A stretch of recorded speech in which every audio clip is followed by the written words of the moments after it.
I'm gonna catch up with you guys at the river. Taylor, any final words? What would you like to say? Entrepreneurship. Did I miss my turn?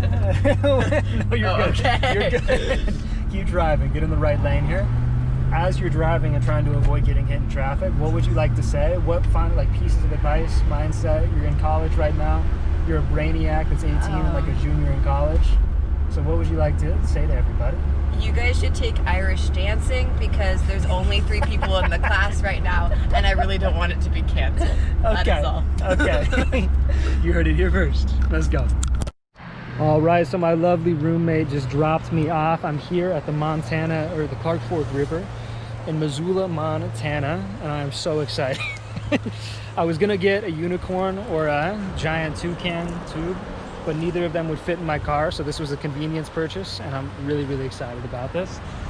Water's gonna be cold though, so I'm gonna catch up with you guys as soon as I get on the river.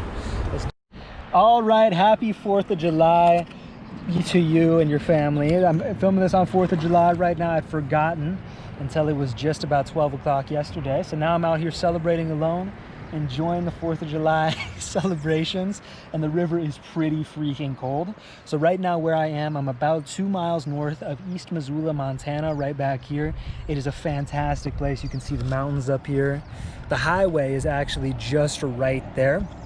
So I just got off the highway, and now I'm so excited to get this river float started because the river's high right now.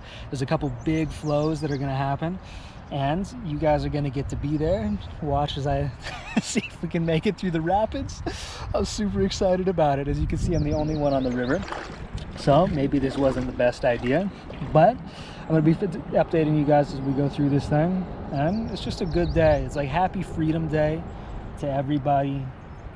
We're in a very lucky position where we get to celebrate and do whatever we want on these days. Float on the river, get a suntan right now. It's just enjoy your Freedom Day, like celebrating that you can do whatever the hell you want. It's so exciting how we live in a place, in a country that allows us to do that. So it's a good day. I'll catch up with you in a second. Let's go.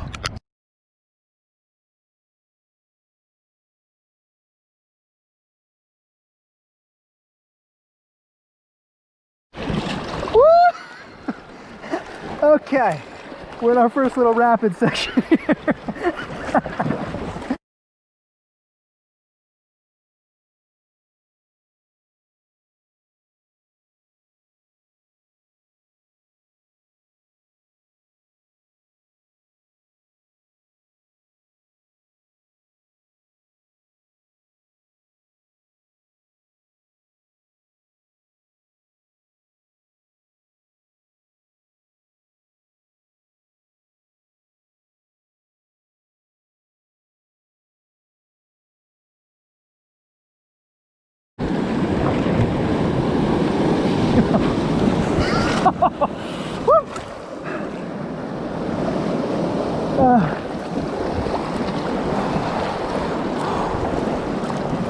Oh, good.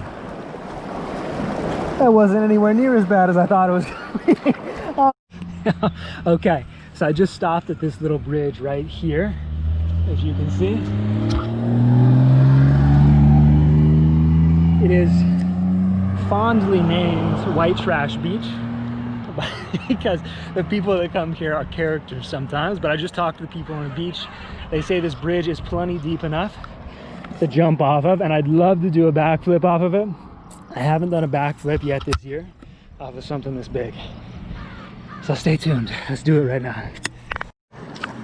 All right guys, backflip off the bridge. Let's do it.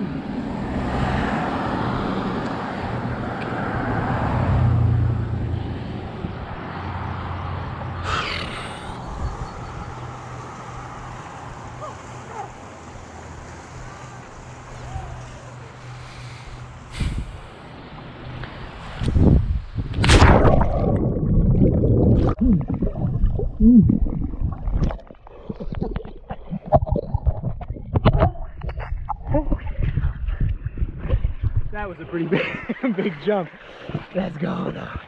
That's a landed backflip. Let's go. That was the first one of the year. Terrifying. River was deep enough though, thank goodness. Oh, let's go back to the river.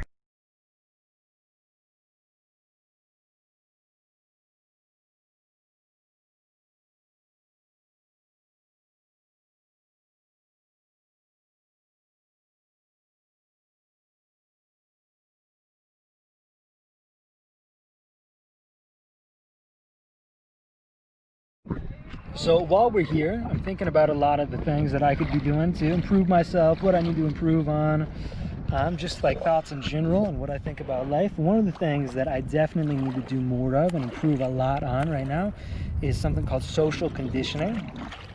Now, how do I explain this? I was first introduced to this concept by a guy named Jason Capital, who wrote a book called Higher Status, just on how young men can kind of step into their masculinity a little bit more. And it was fantastic for me because he talks about this thing in the book called social conditioning, is that we're all trained from a very young age to fit into a box. Use your inside voices, sweetie. Don't yell too loud in class. You have to ask to go to the bathroom, all that kind of BS stuff that happens.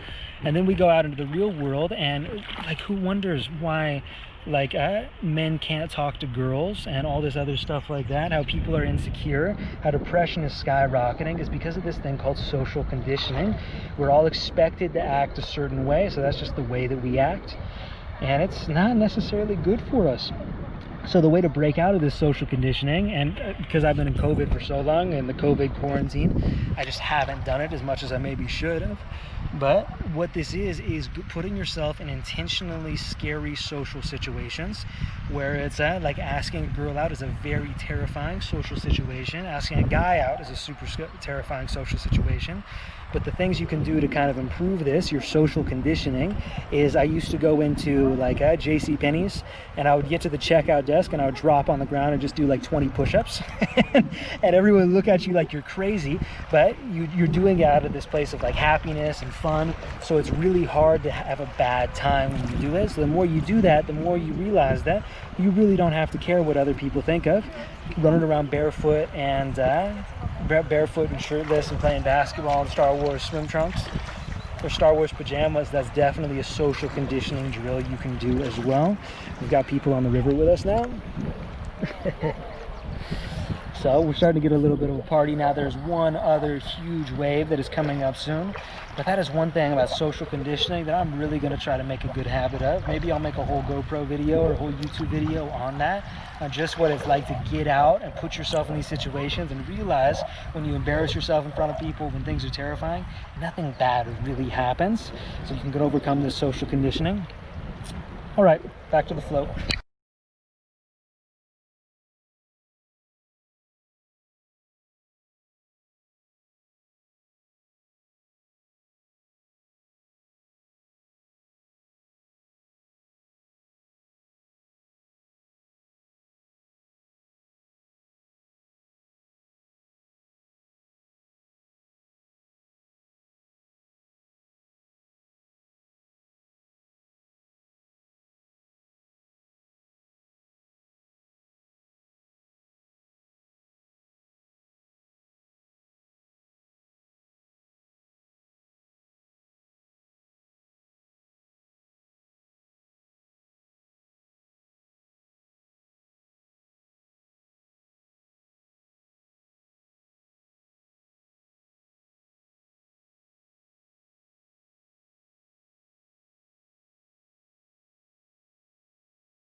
While we're on the river, being social is something else I've been thinking about quite a bit lately.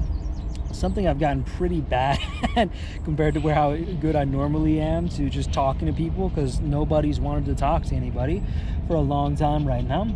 So something I've been practicing myself just to prepare, like to get back out in the world like I am right now and actually be able to create good relationships with people, is something called riffing. The comedians do a lot.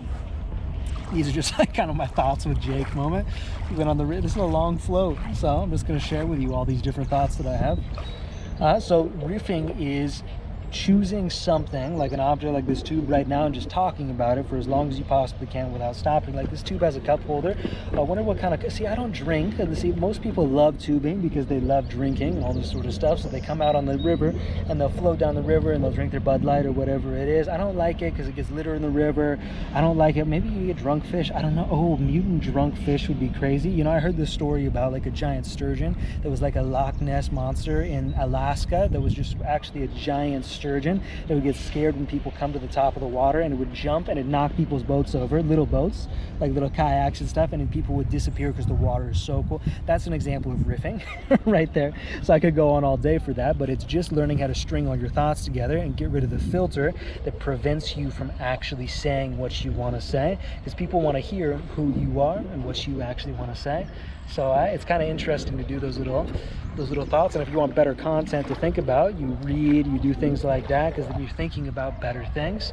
But that's riffing, and that's what really good conversations come down to. It's like one thing after the next after the next. What makes really, really good comedians as well is that they can go from one thing to the next and make those connections, because it's the first thing their mind thinks of, and they don't have to think about the connection and then figure out a good way to say it.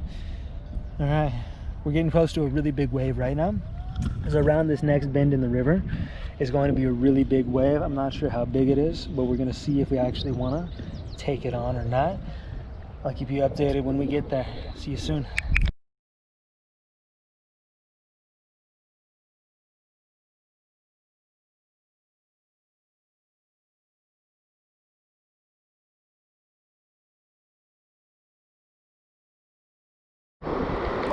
All right, you guys hear that noise? That is a big wave headed our way. We're about to hit it. All right, here we go.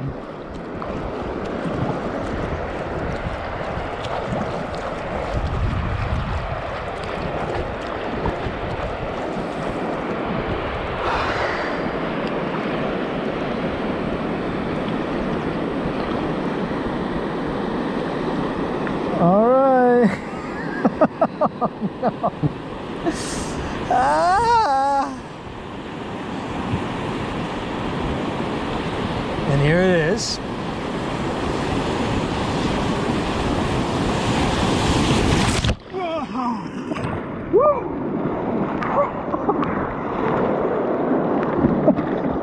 Oh gosh.